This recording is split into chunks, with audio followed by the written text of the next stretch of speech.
애국 이렇게 비교하시는데 세상의 나라 오늘날로 치면 뭐예요? 지금 우리나라도 다 마찬가지죠. 세상에 있는 나라들에서는 정의가 없어요. 아무리 큰 소리 쳐도 그 의로움이라고 하는 영역이 전부 왜곡되어 있어요. 그리고 유대주의 속에서도 왜곡되어 있어요. 유대주의, 오늘 강의를 많이 할 건데 왜 예수님이 바리새인이나 서기관들의 의보다 너희 의가 더 높아야 하늘나라에 간다 이런 말씀을 하셨느냐. 그래서 하나님의 나라는 이제 지난 시간에 공부한 하나님의 주권, 하나님의 영광스러운 통치, 하나님의 권능에 의해서 움직여지는 나라다. 지난 시간에 이제 간단히 설명한 건 간단히 쉽게 생각하면 그냥 예수님의 37가지의 기적들 그걸 생각하면 돼요. 하나님의 나라는 그가 계신 곳, 그가 영역을 미치고 있고 그가 힘을 발휘하고 있는 곳에 권능이 영향을 미쳐서 기적도 일어나고 기적이 일어난다. 이제 오늘 공부는 그렇게 쉽지는 않아요. 제가 한글로 2번이나 읽었어요. 이거를 도저히 안 돼, 이 개념이. 네.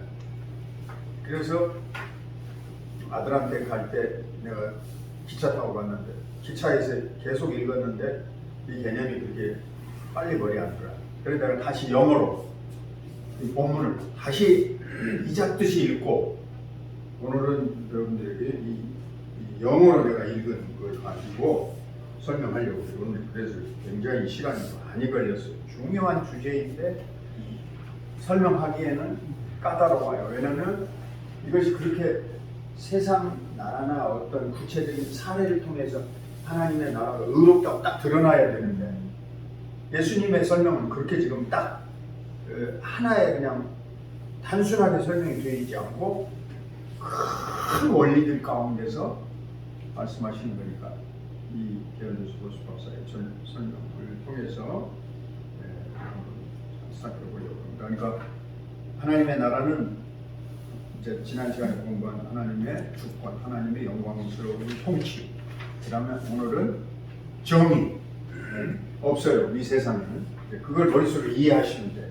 정의로운 나라가 없어 이 세상에. 아무리 뭐 여당 야당 뭐 뒤집고 떠들고 뭐 혁명을 일으키고 뭐 공산주의 혁명도 일으켰다가 또 사회주의 혁명도 일으켰다가 뭐 또 별수록 민주주의 체제가 들어왔다가 뭐 좌파가 잡았다가 우파가 잡았다가 난리가 났잖아요. 전 세계 정치가 정의가 없단 말이에요. 근데 하나님의 나라는 정의. 왜?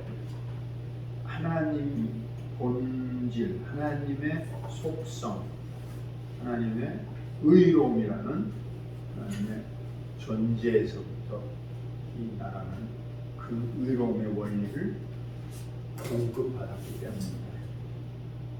그래서 이제 크게 세 가지로 우리가 같이 살펴보려고 하는데 첫째는 인간의 도덕적인 생활, 우리의 윤리적인 생활 이걸 살펴보라.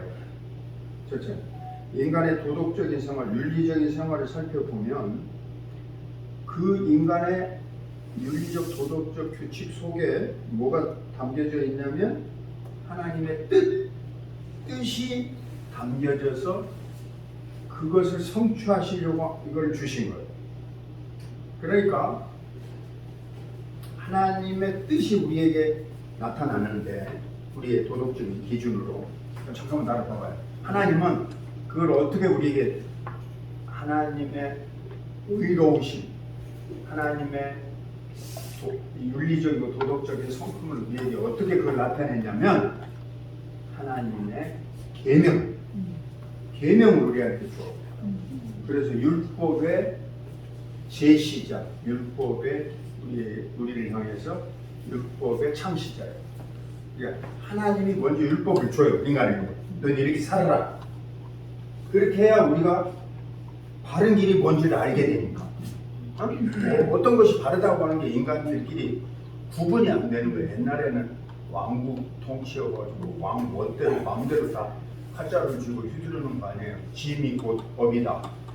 왕이 곧 법이다 이러고 사는 세상이었잖아요 옛날에는. 그러니까 아무리 뭐 수재고 천재고 나와도 그 규칙이 바를 수가 없어요. 지금 인간 사회의, 이건 여기 안 나오는 얘기예요. 인간 사회의 법칙, 법을 만들고 왕과 혹은 삼권 분립 이런 걸 만든 거는 언제냐면 여러분이 세계 역사에서 배운 것처럼 장자크 루소 인간 불평등 기원론이라는 책을 썼어. 이게 루소가 참 루소는 좀 안쓰러워 안타까워. 왜냐면 칼빈의 제네바에서 태어나서 제네바 대학을 졸업한다. 그래놓고 뭐라고 외쳤냐면 이 교회가 이게 너무나 지배한다 사람을. 젊은이들이요 교회로 가지 말고 자연으로 돌아가라. 등산 가라. 한마디로 말하면 아니 그렇게 죽으라고 칼빈이 좋은 대학을 세워놨더니 그 영향력도 100년 지나니까 장자크 루소가 제네바에서 성장기를 보냈거든. 이 사람은 교회의 간섭과 지배를 벗기를 원하는 사람. 인간 불평등 기원론. 그러니까 세습제 반대하는 거야 이 장자크 루소는. 그 다음에 이제 몽테스키에라는 사람이 삼권 분립안을 제시하기 시작. 입헌군주제가 나왔어. 왕도 법대로 다스려야 한다. 그게 누구였냐면 우리 지금 청교도의 마지막에 유명한 학자였던 세뮤얼 러드포드. 법이 왕이다. 법대로 왕도 따라가야지. 입헌군주제라고 그래. 세습제가 아니고 왕권 신수설이 아니고 왕권 통치설이 아니고 왕도 법을 따라가야 한다. 이거는 종교개혁이 지나가고 종교개혁 시대가 지나가고 청교도 세대가 지나가고 그리고 나온 17세기 말 18세기에 그러면서 교회를 떠나기 시작합니다. 아 이것도 권력이구나. 교회 권력 밑에 평등이라는 없구나 하고 이 사람들이 칸트와 헤겔의 철학에 근거해서 다 빠져나가기 시작합니다. 유럽의 교회. 그 청교도 영향이 그걸로 끝나버리겠죠. 그런데 하나 이 사람들이 몰랐던 게 있단 말이에요. 뭐냐면 크리스찬들이 아니었기 때문에. 특히 이제 장자크 루소 경우는 그 교회에 대해서 반감을 마음속에 갖고 있었기 때문에 크리스찬들은 이걸 몰랐던 거죠. 아무리 인간이 지혜롭게 법을 모아 짜더라도 평등하고 정의로운 법을 만들 수 없다는 것을 모르는 거죠. 자기네들은 절대 권력만 제어를 하면 정의로운 사회와 정의로운 법을 만들 수 있다고 생각을 했는데, 그래서 여러분 아시는 대로 미국도 자꾸 법을 수정하는 거예요. 수정 법안을 갖다 자꾸 붙이는 거예요. 네. 법이라는 게 완전하게 정의롭게 만들어질 수가 없다. 사회에. 네. 하나님을 떠나서 인간이 지금 자꾸 법을 만들고 있어요. 자, 그런데 우리 본론으로 다시 돌아와서 하나님은 그의 나라를 주권적으로 통치하시면서 어떻게 하시냐면 법을 주시는 분이에요. 하나님은 법의 제정자이시다. 자, 기억을 하셔야 돼. 그게 이제 하나님의 중요한 본성에서 나와요. 두 번째로 법을 주시고 그 다음에 법대로 살았느냐 안 살았느냐 하는 것을 심판하는 분이에요. 법을 주시고 그 통치하시는 거예요. 법으로 원리를 주시고 통치하시고, 두 번째는 어떻게 한다고? 법을 지켰느냐 안 지켰느냐 하는 것을 심판하시는, 판단하시는 재판관이에요. 이 두 성격을 이해해야 돼요. 그러니까 lawgiver, 하나님은 법을 주시는 분이고, and the judge, 심판관이에요. 왜? 하나님의 의로우심을 우리에게 나타내셔서 우리가 최고의 기준인 하나님의 본성과 뜻에 따라서 살 수 있도록 우리를 인도하시고 했기 때문입니다. 자, 여기까지 이해가 됐어요? 여러분이 이런 얘기는 법학 수업의 법 철학 수업 시간에 지금 듣는 얘기를 내가 해주고 있는 거예요. 예? 법학자들도 다 이론 가지고 싸우는 거예요. 이 법이 누구로부터 나왔냐? 루소로부터 나왔냐? 몽테스키로부터 나왔냐? 세멜 레토프드로 나왔냐? 사회계약법이냐? 우위에 해당하는 학설, 소수 학설 다 수업 시간에 법과대학원에도 가면 법철학은 다 이론 논쟁이 있어요. 그때 다닐 때 법철학 안 했어요. 법철학을 안 했으면 조금 아쉬운 아, 그런데 싫어서. 법철학 수업 시간에 칼빈도 1시간 반드시 설명하는 내용 중에 들어가요. 요 칼빈도 이 법학과 수업 시간에. 왜냐하면 최초로 민주주의의 실현이 제네바 교회에서 일어났기 때문에 이러면 완전히 계급제이고 신분제 사회였는데 칼빈의 제네바에서는 투표를 했단 말이지. 네? 전원이 다 투표를 한 게 아니고 시민권을 가진 사람들이 투표를 해서 시의회 의원을 뽑았어요. 제네바에서 200인 의회, 60인 의회, 15인 의회, 하원, 중의원, 상원 이렇게. 이게 인디펜던트 시티에서 왕이 없이 칼빈의 제네바는 매년 2월달에 1년제예요. 1년제. 네. 그리고 장로도 뽑고.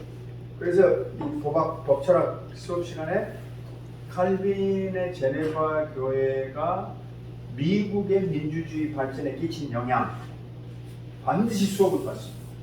이 영역에. 네. 이렇게 훈련 받아서 장로를 뽑고 담임 목사도 인준하고 이렇게 시의원도 뽑던 이분들이 청교도를 거쳐서 신대륙으로 건너간 거예요. 그러니까 우리가 대표를 뽑지 않으면 세금도 안 낸다 이거죠. 네. 아니 왕이 명령한다고 무조건 세금 내야 되고 부역해야 되는 거야. 자, 다시 이제 우리 본론으로 돌아와서 자 하나님의 나라는 정의로운 나라이고 그 정의는 하나님의 의로움이라는 본성에서부터 나온 것입니다. 다 이해가 됐죠? 이게 오늘 공부의 가장 중요한 거예요. 그러니까 우리가 선하다 하나님을 이렇게 부른다는 말이에요. 내가 제일 좋아하는 하나님의 속성 중에 하나가 goodness예요. 선하심, 네, 착하다 말이죠. 하나님이 모든 걸 지으시고 뭐라고 그랬어?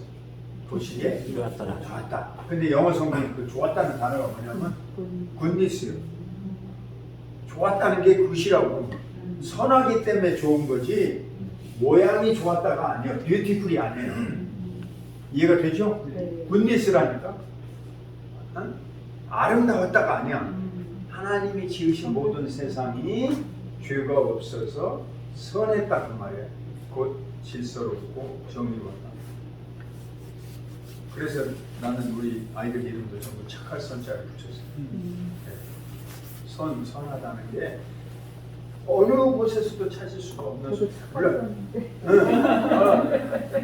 그러니까 너무 좋은 일이에요. 착할 선이 들어가는 일. 네, 그러니까 이게 굿니스가 인간 사회 속에 없어요. 하나님의 본성 속에서만 있지. 거기에는 거짓이 없고 거기에는 술수가 없기 때문에 선한 거고 거기에는 도무지 악이 없기 때문에 선한 거죠. 거기서부터 그러니까 뭐 하나님의 영광의 속성, 하나님의 뭐 지혜, 무한하신, 뭐 영원하신, 불변하신 뭐 그런 속성, 일관된 이런 게 속성들이 많은데 그 중에 제일 정말 우리에게 와 닿는 속성이 선하신 그 속성을 가지고 계신 분이기 때문에 하나님은 여러분과 저에게 선한 행동을 요구하십니다. 알겠죠? 선한 행동은 어떤 역할을 하게 되냐면 너희가 선한 행동을 해서 하나님께 영광을 돌리라 이렇게 나가는 거예요. 그래서 자 하나님의 본성과 뜻으로부터 이게 최고의 원리인데 거기로부터 의로 정의가 우리에게 주어졌다. 그럼 하나님의 본성 속에 뭐냐? 너희는 너희 하늘에 계신 너희 아버지의 온전하심과 같이 너희도 온전하라. 이건 적으세요. 마태복음 5장 48절. 하늘에 계신 너희 아버지가 온전하신 것 같이 너희도 온전하라. 이게 하나님의 왕권이 실현되는 곳에 드러나기를 바라고 원하시는 모습이에요. 네? 온전하신, perfectness, perfect, 완전하다, 온전한. 이게 하나님의 의로우심의 모습이에요. 완전하시기 때문에.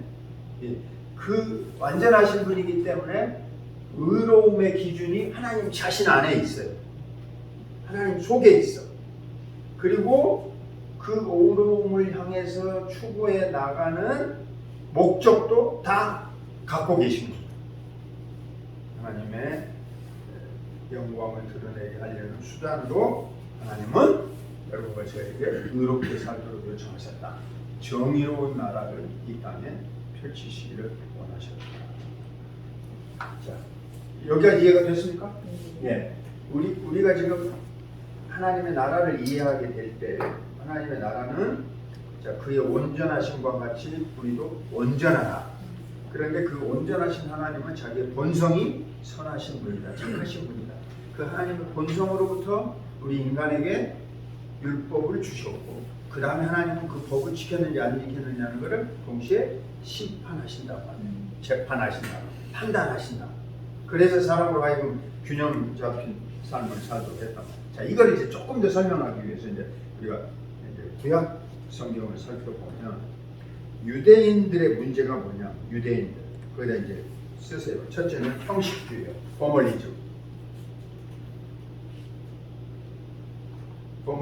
유대인들은 외모로 겉으로 드러나는 윤리적 온전성을 추구했어. 그러니까 온전히 살아라. 하나님 나라는 하나님의 온전하신 것 같이 윤리적인 삶을 산다. 그러니까 이 사람들에게 주어진 계명을 놓고 이 사람들이 형식주의에 빠졌단 말이에요. 포멀리즘. 두 번째는 뭐냐면 캐주이스트라고 번역이 되는데 우리 말로는 그냥 여기 번역에 보면 결의론이라 이렇게 되어 있는데 유대주의는 어떤 문제가 있냐면 특정한 케이스, 경우에서 이론을 추출하고 자, 결의론이라는 말을 내가 설명하는 거예요. 특정한 경우에서 어떤 케이스, 스페셜 케이스에서 이론을 추출해 가지고 그거를 확장해서 도덕적 해결책을 추론하는 과정을 결의론이라고 해요. 다시 반복해 줄게요. 특정한 경우, 스페셜 케이스에서 거기서 이론을 추출하고 확장해. 그래도 도덕적 해결책의 추론 과정. 이게 캐주이스트예요. 특정한 케이스에서 이론을 추출해가지고 도덕적인 해결을 하는 과정. 그러니까 어떤 케이스 하나를 딱 잡는단 말이에요. 그걸 가지고 원리를 만들어서 그걸 세우려고 하는 거예요. 이런 모습이 잘 들어요. 청교도 윤리에 똑같이 나와서 문제점으로 지적을 받고 있어요. 캐주이스트, 결의론. 청교도 윤리에 똑같아. 케이스를 잡아가지고. 응? 그러니까 하나님의 본문의 말씀, 하나님이 우리에게 전해주신 성경 말씀, 그 말씀은 간단히 말하면 하나님의 법은 십계명이잖아. 그럼 이렇게 하라 저렇게 하라 십계명이 간단히 돼 있잖아. 응? 설명을 자세히 안 했기 때문에. 그럼 이제 안식일을 지키라 이러면 이 결의론이 아닌데 안식일을 어떻게 지키느냐는 걸 특정한 케이스를 정해. 자, 그러면 안식일 날 온전히 지키는 것 중에 안식일 날 몇 걸음을 뛰는 것이 온전하냐? 우리 만보 요새 걷자고 그러죠. 만보 걸으면 안식일 위배돼. 어디까지가 한계냐면 예루살렘 성전에서 가버나움까지가 가버나움은 저 멀지 않을 수 있어요. 예루살렘 성전에서 바로 그 앞에 있는 언덕, 겟세마네 언덕. 가버나움은 멉니다. 가버나움은 저 갈릴리 호수고 예루살렘 성전에서 마지막 기도하셨던 겟세마네 언덕 바로 앞에 있는 동쪽 산이에요. 거기까지가 걷는 거리예요. 그러니까 이걸 가지고 특정한 케이스로 원리를 추천하는 거예요.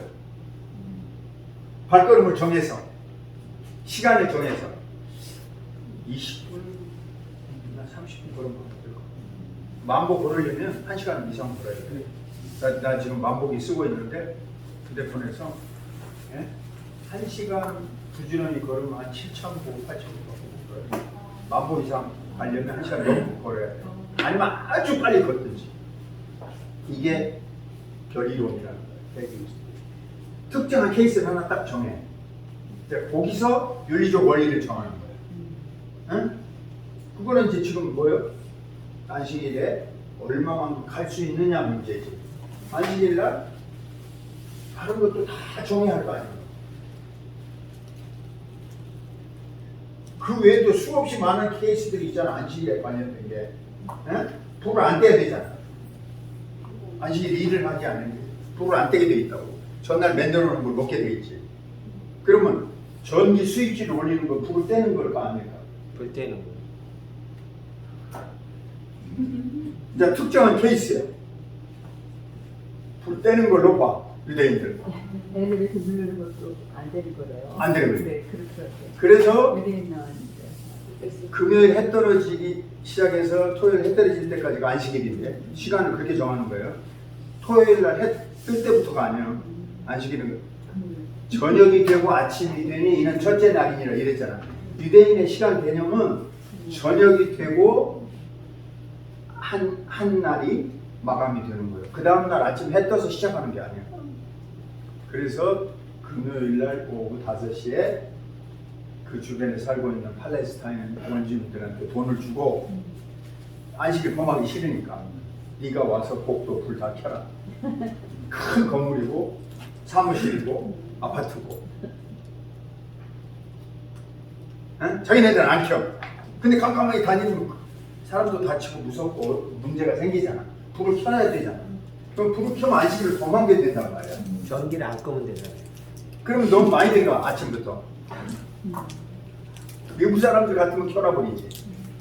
미국은 뭐 그건 너무 낭비가 심하니까. 미국은 내가 가서 정말 캠페인을 벌이고 싶거든. 그 수많은 도서관들 365일 안 꺼요. 불 좀 꺼야지. 아니 내가 신문에 보니까 뭐 저 어느 집이 다른 집에 비해서 전기요금이 많이 나왔어. 한 10만 원 이상. 그래서 자문을 받았더만 그 이제 생활비 절약하는 팀이 와서 알고 봤더니 이 집은 소켓이랑 다 꽂혀 있어. 다 뺐어. 안마 의자도 빼. 비데도 빼. 비데 뭐 하루에 1시간 아침에 잠깐 쓰는 거 왜 하루 종일 꽂아놓냔 말이야. 비데도 전기 다 빼. 응? 다 빼. 코드는 다 빼라 이거야. 그 집 전기요가 쭉 떨어져. 유대인들의 캐주이스트라는 게 어떤 특정한 한 상황에서 이론을 만들어가지고 그걸 확대해가지고 이건 윤리적으로 이렇게 해야 된다 말해요. 내가 아주 내 체험인데 내가 처음에 이스라엘에 갔을 때 키부츠가 너무너무 궁금해서 야, 이스라엘을 뒤집어 놓은 그루트 위에 이 집단 농장 운동 이게 도대체 우리는 새마을 운동을 뭐 거기서 빌려왔다는데 이게 키부츠가 뭔가 해갖고 마침 키부츠에서 경영하는 모텔에서 자게 됐다. 그 키부츠가 운영을 해 모텔 사업을. 그런데 내가 컵라면을 가지고 갔어요. 컵라면 이 사람들이 보지도 못한 거라 컵라면이 뭔지를 이스라엘 사람들이. 그래도 내가 뜨거운 물을 좀 달라고 해서 먹으려고 이렇게 뚜껑을 열어서 이렇게 붓고 그러니까 스톱. 너 이거 금지된 음식 아니냐 이거야. 뭘 안 먹지? 돼지고기 안 먹어. 할날. 아니 이 저 가루에 고기가 있냐 이거야. 소고기 정말. 들어가잖아. 들어가지. 예. 입 싹 닫고 이제 안 들어간다고 그랬지. 그러니까 너 이거는 우리가 먹도록 허락 안 낸다. 지금은 이제 엉터리가 됐어. 지금은 거기서 한국에 잘 팔리는데 내가 처음을 가서 못 먹었다. 이게 이런 데서 법이 적용이 되는 거야. 안식일 준수가. 아 이번에도 여러분이 보셨잖아. 그 사우디아라비아 뭐 빈살만 왕세자가 저 롯데호텔에 왔는데 롯데호텔에서 이 할랄 음식과 관련해서 쓰던 모든 그릇은 쓸 수 없다. 1억 원어치 접시를 샀다는 거야. 이 사람이 돈을 내서 가격까지 가져. 접시도 다 네. 새 걸로 기름이 안 묻은 거, 이런 거는 닦은 거 말고 접시만 1억 원어치 샀다. 나는 참 세상에, 아니 우리는 거기서 좀 부스러기를 얻어먹었다고 지금 큰 소리를 치고 있는데 경제적으로 말이 됩니까? 자기 혼자 하루 자는 방이 2,200만 원 하룻밤에 자기 있는 방만. 근데 다 여기서 전국 뭐 지키도 다 새롭게 배치하고 뭐 다 새로 해서 지가 걷고. 야, 37살인가 8살짜리 돈 많은데요 뭐. 가진 게 돈밖에 없는데. 그게 문제 아니야 그게. 어? 그럼 책임의식을 갖고 전 세계의 빈곤 문제를 해결하려고 노력을 해야지. 그렇게 저만 처먹고 마시고 놀고 자기의 왕으로서의 업적을 자랑하기 위해서 지금 마치 만리장성과 같은 새로운 뭐 도시를 만들고, 우리는 이제 할 수 없이 거기다가 수출을 해서 먹고 사는 나라니까 세계의 총수들이 다 그 밑에 가서 참 굽신거려서 이런 상황이 되버렸단 말이야. 왜냐면 법이 왕이 아니고 돈이 왕이야.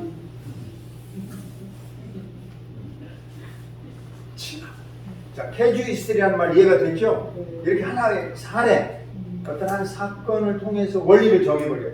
그건 맞지 않는 거죠. 왜냐하면 한 특정한 사례이기 때문에 적용의 예외적인 케이스도 있는 거거든요. 그렇지? 예수님이 얘기했잖아. 너희들이 동물이 빠지면 가서 꺼내지 않냐고, 소가. 아니, 아주 특별한 케이스. 나는 신학교 다닐 때 그 고민에 빠졌었어요. 주일날 예배를 무조건 드려야 하는데 주일날 오전 예배 드리는 중에 교회가 불나면 어떻게 하나? 다 죽어야 돼? 아니, 나는 신학교 다닐 때 그렇게 생각했는데 다 죽어야 된다고? 그게 아니었더라고 나중에 보냐. 불 끄고 다시 드리면 되죠. 그러니까 이게 캐주이스트라니까 어떤 한 특정한 사건으로 원리를 만들어내서 그 규칙을 지켜야 된다. 주일날 불나면 응급 상황이라고 선포하고 시민들의 안전을, 성도들의 안전을 추구해서 다 불부터 꺼야죠. 그 예배드리겠다 거기 앉아 있는 게 문자주의지. 응? 문자주의 아니야. 그렇게 하면 안 됩니다. 아니 그렇게 하면 안 돼. 그건 인간이 아니야. 그 다음에 이제 세 번째가 유대인의 포멀리즘, 그 다음에 캐주이스트리.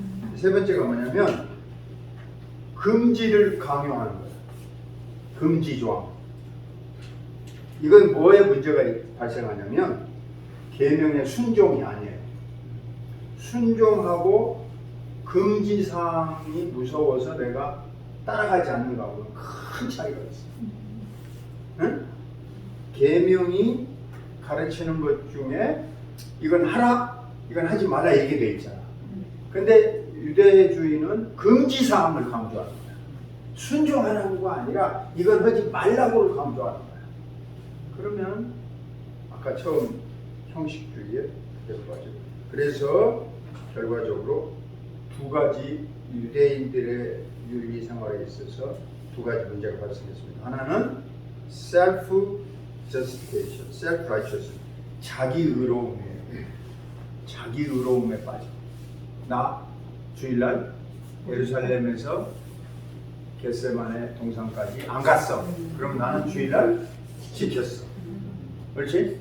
나는 불 안 켰어. 그럼 나는 안식일을 지켰어. 자, 오늘날로 치면 나는 주일날 오전 예배 교회 참석했어. 출석했어. 그러면 나는 하나님의 아들로서 딸로서 할 일 다 했어. 그리고 self-righteousness에 빠져. 두 번째는 뭐를 해야 되냐면 히포크리시. 그렇죠? 위선. 위선에 빠져. 히포크리시. 위선은 뭐죠? 사람들한테 보일 때는 진실하고 하나님이 안 보면 혼자 있을 때는 위선, 거짓에 좀 다른 모습. 혼자 있을 때하고 사람들에게 보여줄 때하고.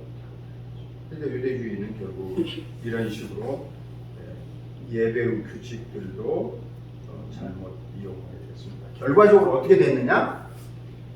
하나님의 율법이 the dead letter, 죽은 문자로 그치고 말았습니다.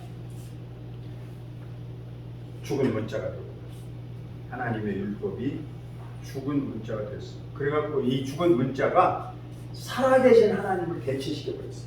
Living God, 살아있는 하나님은 없어. 문자만 남았어. 그것도 돌판의 세계 계명만. 자, 이게 하나님의 나라로부터 멀리 떨어져 버리게 되는 거죠. 우리의 신학도 역시 죽은 신학이 되면 안 됩니다. 여러분과 제가 공부하는 것도 이게 죽은 학문이 되면 안 돼. 여러분과 제가 살아내는 리빙 knowledge, 리빙 theology가 돼야지. 하나님 살아계신 분인데 리빙 페이스. 다시 말하면 여기 하나 받아 적어보세요. 하나님의 거룩한 본성과 완전하심의 권위와 위대하심, 위엄과 권위, 거룩한 본성, 그 다음에 완전한 하나님의 뜻, 그 뜻의 위엄과 권위, 이것이 뭐예요? 계명의 핵심 내용입니다. 하나님도 있고 그리고 완전하심이 담겨 있어요. 앞에서 내가 거룩하니 너희도 거룩하라 그랬잖아요. 나는 완전하니까 너희도 완전하라. 이게 하나님의 본성에서부터 나온단 말이에요. 그런데 유대인들은 어떻게 했다고? 완전히 유대주의의 실패는 뭐냐면 자기 중심적 종교가 되어요. 의로움의 기준이 상실이 되어버렸어요. 네, 유전하니까. 하나님의 살아계신 모든 교훈과 가르침은 없어져 버렸다. 그러니까 하나님은 멀리 떨어져 있고 먼 거리에 있고 하나님은 먼 거리에 있고 그 다음에 율법을 지키는 것도 내가 겉으로 보이는 행위에 끝나버린 거예요. 자, 이게 근원적인 문제점이 있어요. 외적인 행위도 끝나는 거예요. 그러니까 유대의 왜곡된 윤리적인 생활은 결국은 하나님을 많이 떠나버리고 자기 중심적인 종교로 변질시키고 말합니다. 자, 오늘 주제를 알겠어요? 하나님의 위엄과 하나님의 권위 속에서 담겨있는 그 뜻이 계명을 통해서 우리에게 온전하게 거룩하게 살아가도록 만드신 건데 그게 하나님의 정인데 사람들은 결국은 아까 말한 식으로 겉모습에 취해서 도덕적인 생활에 외면만 껍데기만 남았다. 자, 그러면 반대로 하나님은 어떻게 하기를 원했느냐? 그렇지 살기를 원하지 않으셨어요. 하나님은 우리의 마음을 아시는 분이에요. 마음을 아시는 분이에요. 그런 인격적인 하나님이시죠. 하나님 우리 마음을 아시고 인격적인 하나님이시죠. 그래서 우리 양심의 기능을 발휘하기를 원하셔요. 하나님은 우리 양심의 기능을 발휘하기를 원하시고 그리고 우리가 도덕적인 자의식이 있기를 원하시고 도덕적 자의식 이것이 있기를 원하시는데 우리 사람들이 그렇게 가지를 못한 채 변질된 생활에 빠져 있습니다. 자, 이제 예를 들어보겠습니다. 성경적인 예를. 예수님이 이제 질문을 받았잖아요. 율법에서 제일 중요한 게 뭐냐?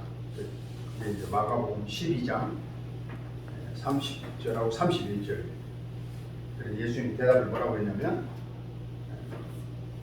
하나님을 사랑하고 내 이웃을 내 몸과 같이 너 사랑하는 것처럼 사랑하는 것이다 라고 이제 답을 주셨어.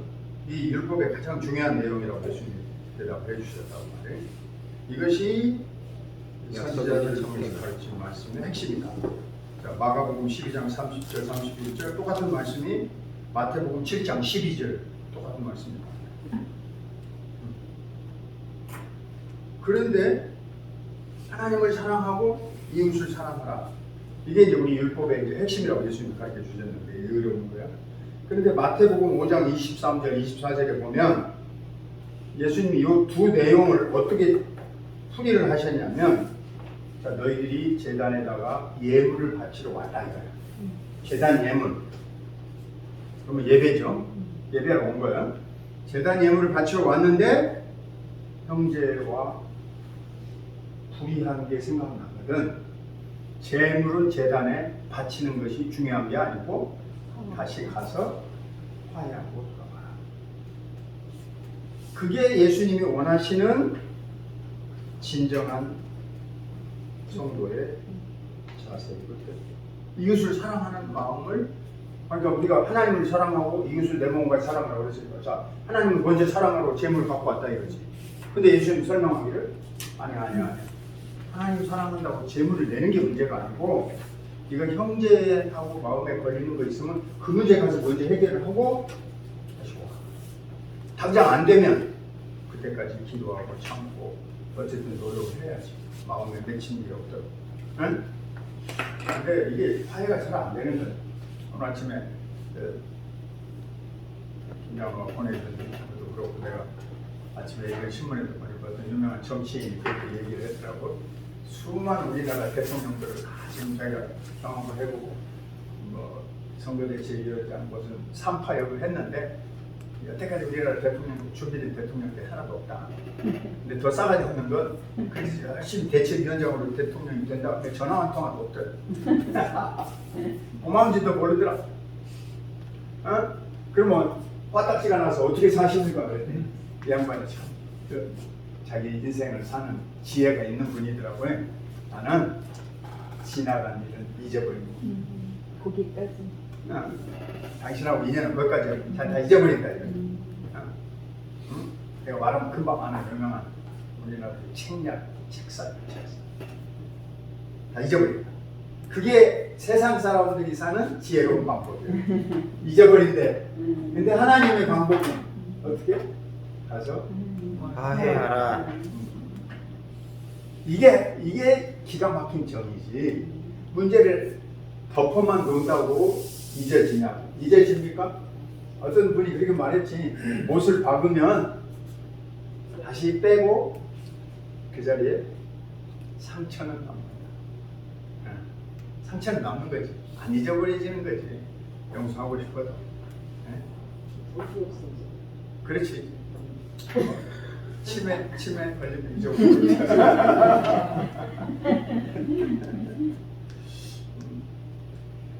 자, 그러면서 예수님이 좀 더 또 다른 비유를 들으셨어. 너희가 박하와 근처와 회향에 11조는 드리게. 마태복음 23장 23절이지. 의와 신과 정은 버렸다. 거기에 나오는 게 정의, 긍휼, 믿음이에요. 네. 그러니까 11조라고 하는 건 아까 제물을 바치는 거예요. 똑같이. 제물을 하나님께 섬기는 거예요. 그거는 예배하는 거예요. 하나님을 먼저 사랑하라는 말이에요. 근데 박하와 회향과 근처의 11조는 하나님 앞에 드리면서 의와 긍휼히 여기는 마음과 신앙은 저버려버렸다. 기가 막힌 설명입니다. 이게 당대 유대주의를 정확하게 지적하는 거예요. 이게 의로움이 뭐냐, 정의가 뭐냐 하는 것을 설명해요. 그러니까 예수님은 이 정의라고 하는 것을 인간의 영혼과 하나님 사이의 인격적인 관계로 풀이한 거예요. 인격적인 관계로 풀이한 거예요. 그리고 이런 삶에는 반드시 우리는 하나님 앞에서 우리의 양심 속에 숨겨져 있는 그 어떤 것도 감출 수가 없다.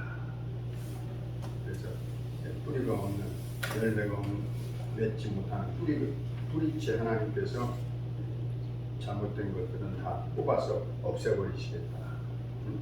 이렇게 하나님께서 말씀하셨어요. 하나님이 우리에게 심지 않은 것은 다 없어요. 자, 우리 잠깐만 그래서 쉬고. 네.